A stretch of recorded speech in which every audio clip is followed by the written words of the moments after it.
My name is Julia. Recently, I've been constantly troubled by static electricity that makes my hair stick to my face all the time. I end up looking like the protagonist from a scary movie like The Ring or some haunted house story, and I'm a 38-year-old woman wanting to do something about it. I know it's probably not good that I'm always wearing clothes made of fleece material. But it's just become so cold so suddenly. I've entirely adopted an Eskimo style. Today, I want to share a certain winter experience of mine. Please lend me your ears.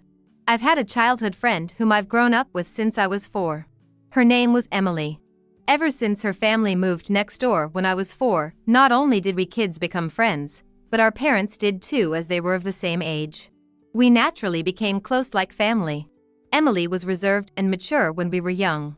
However, as we approached late elementary school, her shy personality gradually began to change. Frankly speaking, she was so adorable that it was astonishing even from my perspective as her friend. My mom even jokingly suggested to her mom that she could become a child actress. When Emily was young, being called cute didn't contribute to her self-confidence. However, by late elementary school, she was a proper little lady despite being a child. She began to understand bit by bit how her cuteness could be a weapon. Indeed, Emily realized that she was cute. Other girls flocked around her like followers. Her hairstyle became trendy, and everyone started wearing the same hairbands. There were a lot of Emily wannabes popping up everywhere. Within our class, she was probably as popular as Britney Spears was at her peak. As she continued to be fawned over, Emily gradually transformed into a more selfish character. She became quite upset if she wasn't the first in games when we were playing, and there were times when she would slightly bully her friends. Looking back now, it wasn't particularly unusual for kids to act this way.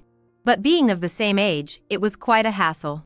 When we moved on to middle school, Emily's cuteness was further refined. She grew taller and looked so dazzling in her school uniform that it seemed like she was wearing a different one from the rest of us. In comparison, I was a petite girl who was just getting by in my uniform. Naturally, Emily became part of the group of pretty girls and was among the upper ranks in our class's social hierarchy. By this point, even the boys who used to laugh at Emily in elementary school, saying, "Everyone is copying your style, it's so lame," started changing their tone and sweet-talking her with phrases like, "Hey Emily." This was an age where each of us began to be conscious of the opposite sex. She rode this wave brilliantly and even became known as the after-school sweetheart. Why was she called the after-school sweetheart? Because she was always receiving confessions in the school backyard after classes. She was spotted so often that she eventually got this nickname. Her pampered attitude worsened in proportion to how much she was adored. She would look down upon and laugh at others who didn't seem to be popular. Well, most of the upper social echelons had that kind of atmosphere, but Emily was always the one to lead in such behavior. At that time, there was a weird notion that it was cool to look down on those who didn't stand out. On the other hand, I was more into comics and video games than fashion or boys, so I was living a completely different life with friends who shared the same hobbies.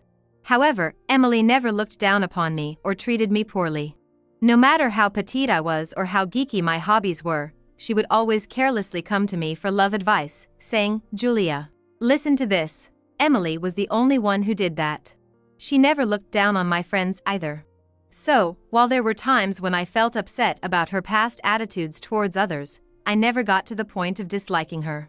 This is how we spent our serene middle school years, eventually moving on to different high schools and universities. Having left the state to go to college, I had quite the uproar, a can of hard seltzer in hand, when I reunited with Emily. Even when we met after a long time, we were still good friends, a privilege I believed was unique to childhood friends. The issue arose about a decade ago. At the time, after graduating from college, I returned to my hometown and was working for a local company. It was when I introduced my doctor boyfriend, Ken, whom I met through a mutual friend, to my parents to get their approval for us to live together. I bumped into Emily at the entrance of my house. To her question, "Oh, could this be Julia's boyfriend?" I bashfully answered, "Yeah." After scrutinizing Ken, Emily left with a smile, saying, "I hadn't heard.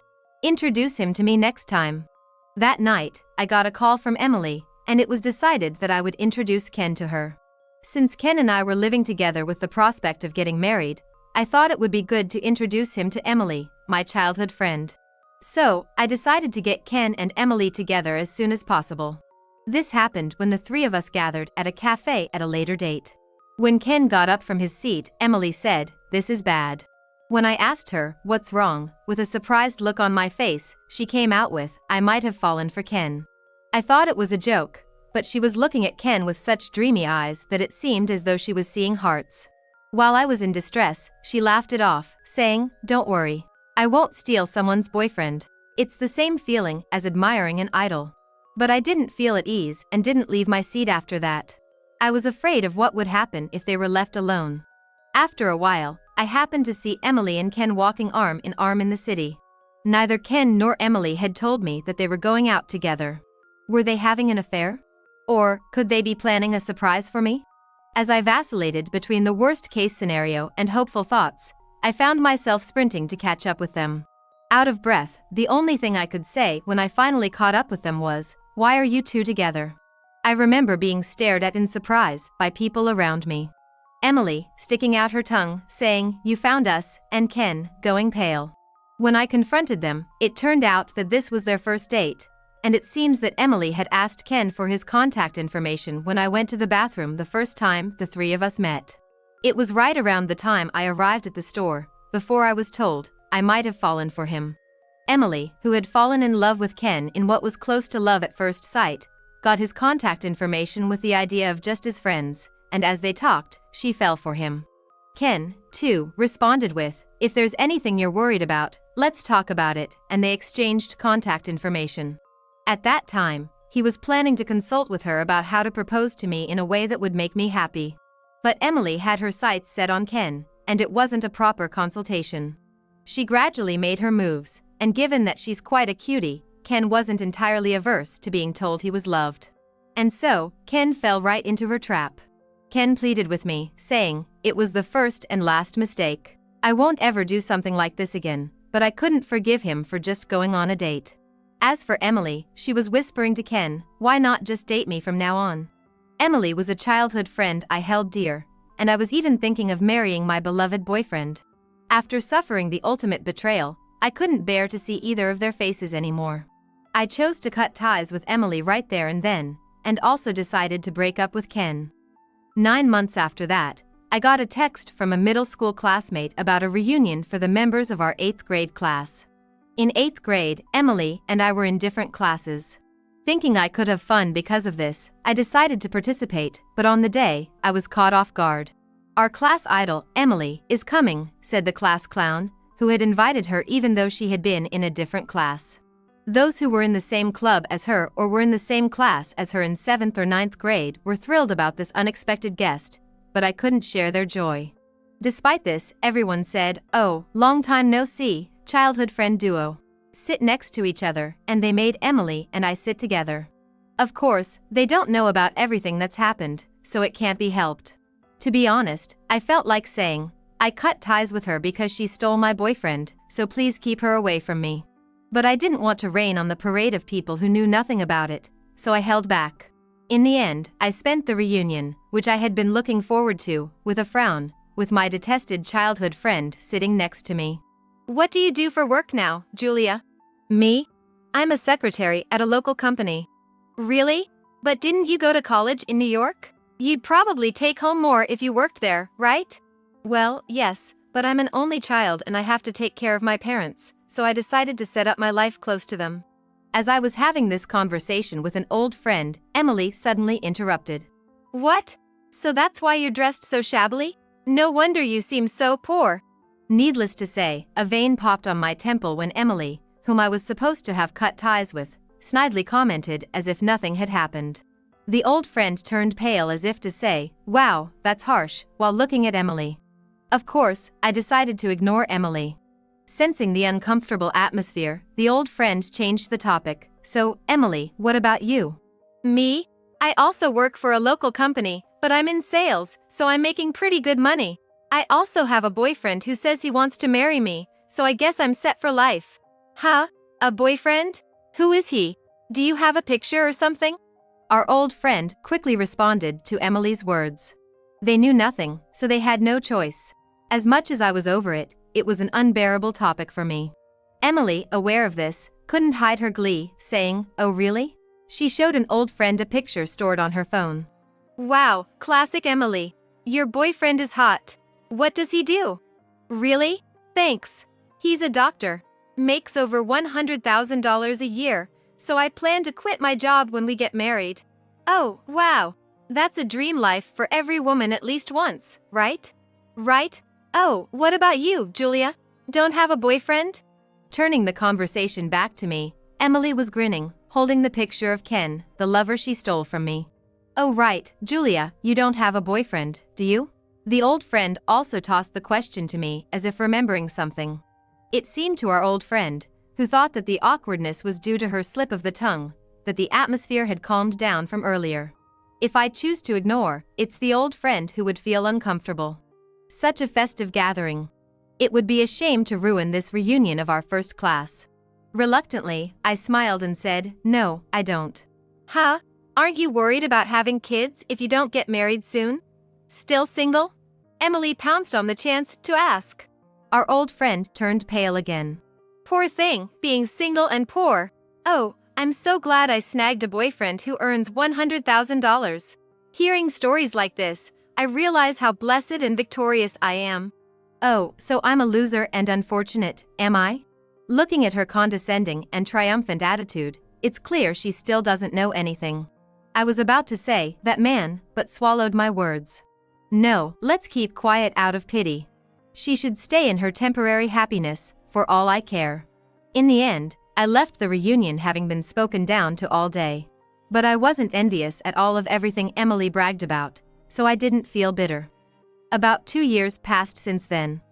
To my surprise, Emily suddenly showed up at my parents' house. "What can I do for you?" I asked, to which she shouted back at me in a furious tone, "Give me back my money." I had no recollection of borrowing money from her, so I had no idea what she was talking about. "Hold on a sec. What money? I don't remember borrowing anything from you. Don't play dumb. The $600,000 you took from Ken." "Huh? Ken gave me money? Did he?" I was completely confused. According to Emily, just as they were about to get married, Ken told her he had debts. Apparently, he blamed the debt on the reckless spending I did while we were dating. Because of that debt, he couldn't marry Emily. Hold on. An average woman's reckless spending wouldn't cause a debt of $600,000. If I had been indulging in luxury enough to get someone in debt, I should be covered head to toe in designer brands. I see. I figured it out. It seems Emily still doesn't know anything. Out of the kindness of my heart, being her childhood friend, I decided to enlighten her. "Do you really think that debt was because of my reckless spending?" "Ken himself said it.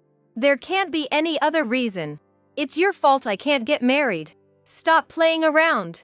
"Hey, hasn't Ken been working a lot of night shifts recently?" "Huh? Why should that matter to you? Even if it's true, so what?" "Well, it's not my business after all." Sorry. Never mind. Time for you to head home." With my nonchalant dismissal, she muttered, "Wah," obviously puzzled. "Arg. This is so frustrating. His night shifts are piling up. What's that about? Just because he's reliable, they think it's okay to keep him busy," Emily exclaimed, fuming with irritation. A smirk spread across my face at her words. "And what if I told you that he is reliable not to the doctors, but to the favorite girl at the club and the club manager?"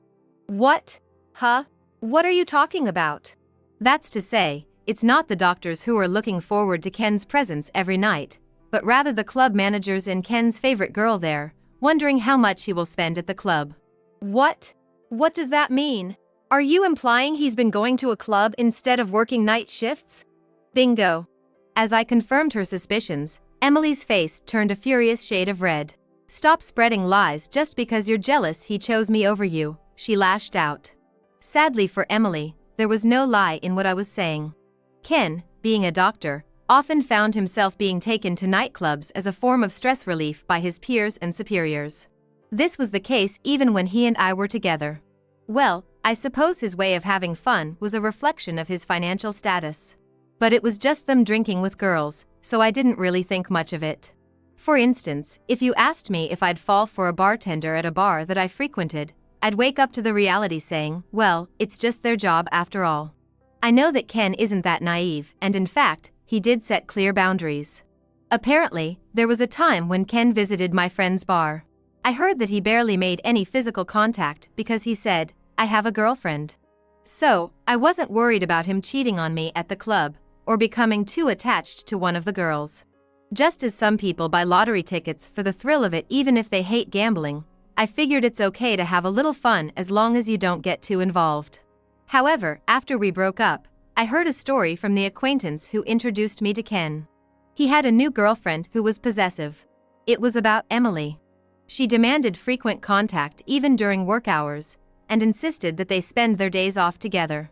During the day, he had to deal with patients, subordinates, and colleagues at work, and at home, he was bound by his live-in girlfriend. He wasn't allowed any time to himself, and probably never got a mental break. But he couldn't go to strip clubs or bars to make a ruckus with his colleagues like he used to. He couldn't let off steam. Yet, he was often urged by those around him, don't be a party pooper, let's go. Ken himself was dying to go. He was just being considerate and refusing because of Emily. But it's understandable that if the stress reaches its limit, he'd end up visiting the club saying, just for today. There's absolutely no relief in Ken's life. And the strip club he visited after a long time gave him an incredible sense of liberation and enjoyment. From then on, Ken started spending even more time in nightclubs. While feeling guilty, the skilled talkers at the club who affirmed him became a source of comfort for Ken, and he ended up falling for one of them. Her existence is the reason why Ken, who earns $100,000 a year, ended up in debt in a short period of time. When I told Emily everything, she was shaking like a leaf. No way! That can't be! We're supposed to get married. And of course I believe Ken, who promised me a future, rather than you, who broke off the relationship. Are you stupid? Emily didn't change her stance that I was the bad guy who ripped off money. That's a tough story. Ken is just a guy I've been dating for a few years, but I've known you since we were kids, even though we broke off the relationship. Okay, don't believe me if you don't want to. It's not gonna bother me. You can't expect me to believe this. It's such an obvious tall tale. Alright, I get it. But look at this, I said, showing her a particular video. It's obviously Ken, but if you're going to be that way, you don't have to believe it. Huh? Emily's voice raised in surprise as the video played. No surprise there. The video featured a plastered and jovial Ken, alongside a girl with extravagant curls. The lighting was dim, with notable purple lights. It was unmistakably a scene from some sort of club. The girl looked rather uncomfortable with the camera in her face, probably annoyed at being filmed. However, Ken was too drunk to even notice her discomfort, his face all puffed up and silly. Considering the cameraman was chuckling throughout, it's a wonder they didn't get thrown out. I guess they must have been spending a lot. Just goes to show why he's in debt. I received this video from a mutual friend who introduced me to Ken. I heard he's really going off the rails recently. You dodged a bullet breaking up with him, he said. This friend happens to be a med school graduate. Both the cameraman and Ken are his friends, and he seemed to have received this video as some kind of joke. That's how it ended up with me. Man, it's scary how there are cameras everywhere these days. I don't think his debt is the reason he can't get married. With his income, he should be able to pay it off if he really tried. Maybe the real reason is that he's taken a liking to this girl? When I gave Emily a sly grin and said that, she screamed no way, with teary eyes. But, he said he was going to marry me. I'm already past 30, I need to get married soon. This can't be happening. Well, if you stop worrying about income and stuff, there's plenty of other men out there, right? You're a catch, Emily. Shut up. There's no way I would settle for a man beneath my level. That's why high-level men find low-level reasons to avoid marrying you. Huh? When Emily looked puzzled, I said, if you don't raise your standards in all aspects, you'll keep ending up in the same situation, regardless of who you're with. Shut up. What would a poor, single woman like you know? I've worked my way up to this point with marriage as my goal. You don't understand my struggles. She's been bossy and demanding ever since she stole Ken from me. I guess some people never change. Okay, I get it. Honestly, I couldn't care less. I'm getting married, so I don't care about old boyfriends or being single. Now, I really need to head over to my boyfriend's place. Can you leave already? I just came here to pack up for moving. It's my boyfriend's birthday today, and I need to get back and cook him a feast. When I said that with a stern face and waving her off, Emily screamed, "What?" Then, from next door, Emily's mother came out saying, "I thought I recognized that voice. Emily, what are you up to?" Emily is currently living with Ken after leaving her parents' house. I guess she didn't inform them that she was coming here today. "Mrs. Johnson, Emily took my ex-boyfriend and then mistakenly thought that I was the one who racked up his debt. Now, she's demanding me to pay it back." When I cried out like that, Emily's face went pale as a ghost. "What are you talking about? Wah. Emily, is this true? What did you do to Julia? Come here right now. I need to hear this." Emily, who was about to argue with me, seemed to be utterly powerless against her mother. She didn't even get a chance to defend herself before her mother dragged her back inside. Afterwards, it goes without saying that we could hear her mother's furious scolding from Emily's house. Later, after I got back to my boyfriend's place, my mom told me Emily's mom brought her over to apologize. Apparently, Emily was severely scolded, her eyes all swollen from crying. My mom had no idea about what happened between Ken, Emily, and me, so she was quite surprised the whole time. Well, Emily's mom is a former karate champion, so it's really scary when she gets angry. I myself have had my share of scolding from her for some petty mischief when I was little, and I remember crying and regretting it. After this, Emily was told by her parents, "We won't approve of your marriage to a man who easily changes women," and she ended up breaking up with Ken. In the end, she was told by her mother to straighten up her act, and she was stripped of everything, from her savings to her clothes. She was also told that the money she earned from work, except for the rent, utilities, and living expenses determined by her mother, would have to go back to her family home for the next 10 years. She wasn't allowed to go back to her parents' house for the time being, and was set up in an apartment with no bath, shared toilet, and was about 30 years old with a dark history, and was told to live there for a while to cool off. A classmate who happened to see Emily said, "She used to be so cute, but she looked like a different person with heavy bags under her eyes." Her mother is keeping an eye on her regularly, so she won't be able to do anything bad. Given the circumstances, even a cute girl like Emily can't even think about dating. Just because she took my boyfriend, she seems to have distanced herself from any new encounters. Meanwhile, I married my new boyfriend as planned and had a son. Cleaning up the front entrance every day when he comes home covered in mud is a bit of a hassle, but I also feel joy in his daily growth. If I said I never thought about what would have happened if I had married Ken, it would be a lie, but I think I made the right choice with this life. Being a doctor's wife, having home parties regularly, it seemed very stiff, you know? I'm now a wife of a regular businessman, but for me, the ordinary is just right and very calming. Actually, I realized as an adult that being ordinary is also hard. I pray that our family can continue to be ordinary.